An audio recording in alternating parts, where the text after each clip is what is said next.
Good Yom Tov.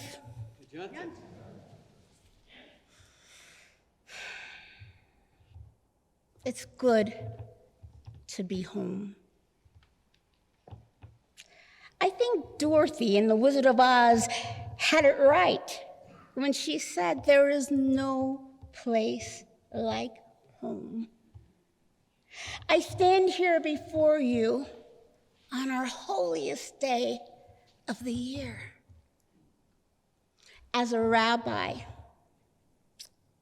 and as the first African-American woman rabbi in the history of the world because of this place.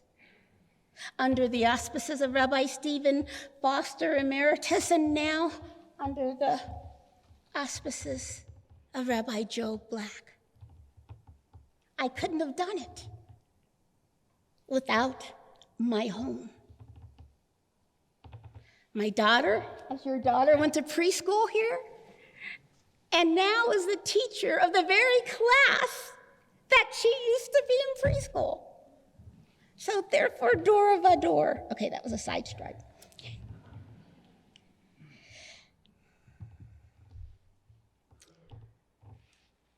The cantor so beautifully read the Jonah narrative.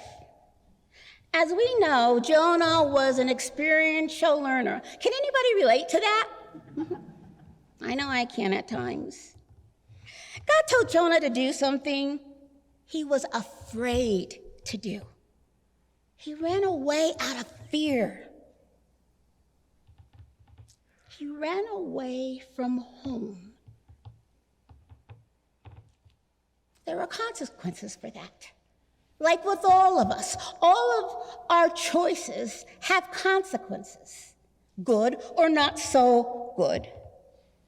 Jonah was no longer welcome on that boat, ship, or whatever vehicle they were trying by Walter.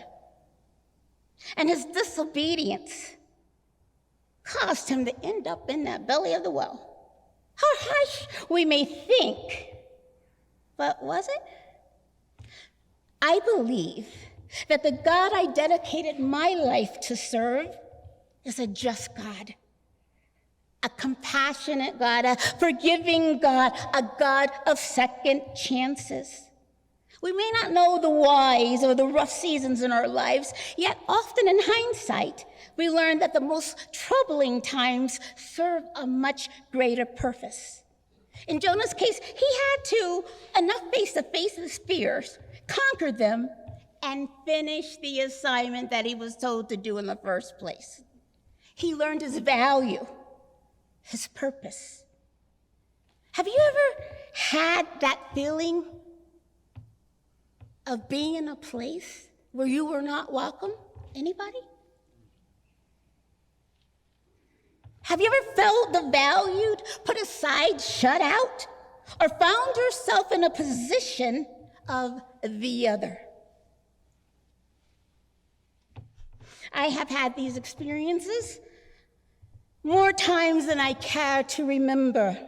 It's isolating and it's painful. I would like us each to take a moment, if not now, maybe a little later, and think of a time when you were in the belly of a well, so to speak. What happened? How did you get out? What did you learn? I will share one of my belly in the wells stories. I was assigned a pulpit to a place that didn't want me. When I contacted the president, I realized that she did not know who I was preparing to become. So I said to her, upon ordination, I'll be the first African-American woman rabbi in mainstream Judaism. There was a pause, a gulp, a sigh, and then she said, "You were correct in your assumption, Rabbi. There are some people I will have to prepare." And then there was a flurry of phone calls that they did not want me.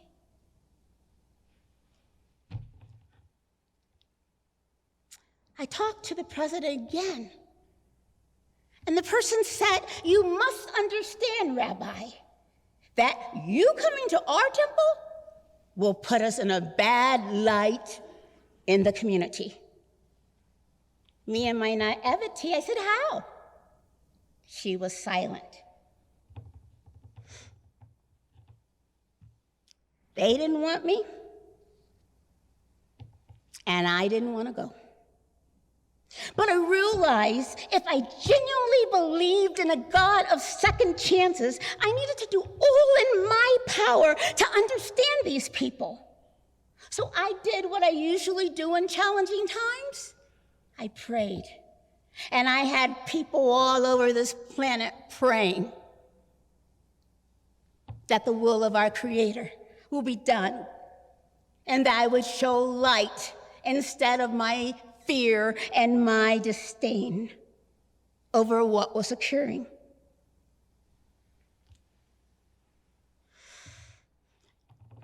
So I went to the belly of the well. I was deep in. There was also an elephant there.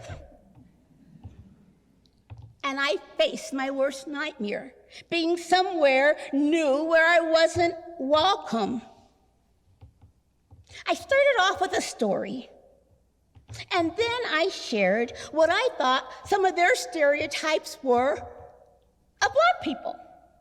Lazy, thieves, uneducated, trifling, messy. Yeah, I went there. And then I shared my stereotypes of Southerners, white people. Great hospitality, good cooks, rednecks, racists. Probably wanted to string me up somewhere.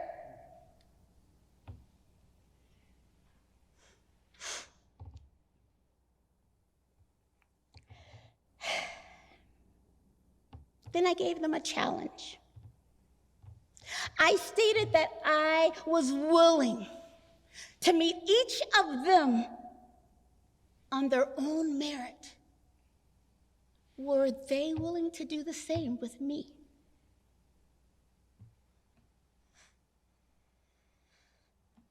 There weren't many dry eyes in the room.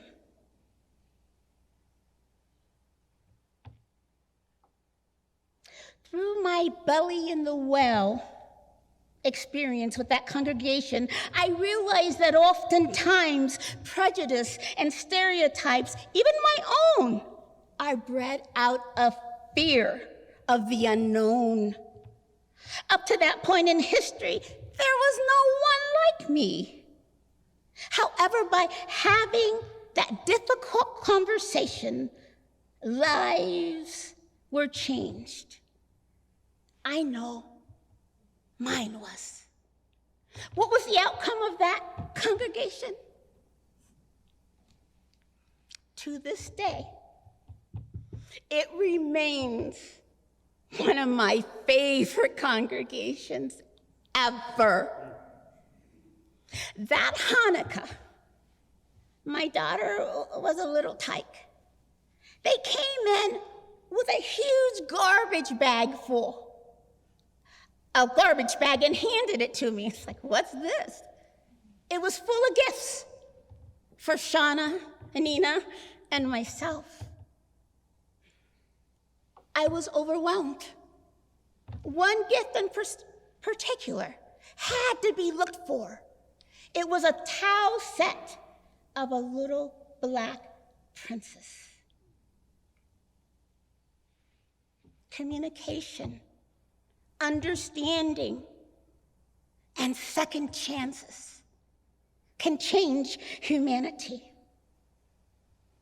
One member, when I had to have surgery, hired a private nurse to come to Cincinnati and stay with me until I was well. This was some place that didn't want me.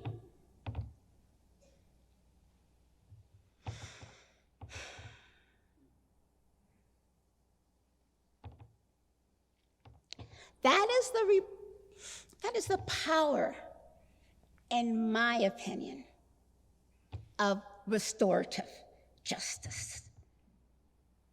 The power is when people are willing to sit down and deal with complex issues until we come to a common understanding. We may not agree, but at least we can have that dialogue and understanding. Mufasa, yeah, I only watched kids' movies for a long time, in The Lion King said, "Remember who you are." Said that to his son. Remember who you are. And I add to that, remember whose you are. Because we are all created in the image of our Creator. So we can't be that bad, can we? No one can take away from us if we know our own values, our own worth. Knowing this and etching it inside of our souls is our lifeline, our life preserver. And then it doesn't matter if the seas are calm, seas are rough, or if we find ourselves in the midst of a whale's belly that we never anticipated being in. Sometimes we must endure and persevere. None of us have been promised a great life. Our Creator promised to be with us every step of the way. We may be thrown out of a boat, but we can swim to the island and believe in a God of second chances, a God of compassion and a forgiving God who wants us to find a home first within ourselves. Only then can we genuinely evolve and bring others in and become a true family. For there is no place like home. My prayer is that you will always feel at home in your spiritual home, if it's here or if you're visiting somewhere else. Because the home with your family is wherever you happen to be. Once again, it's good to be home. Gomar Katima Tova.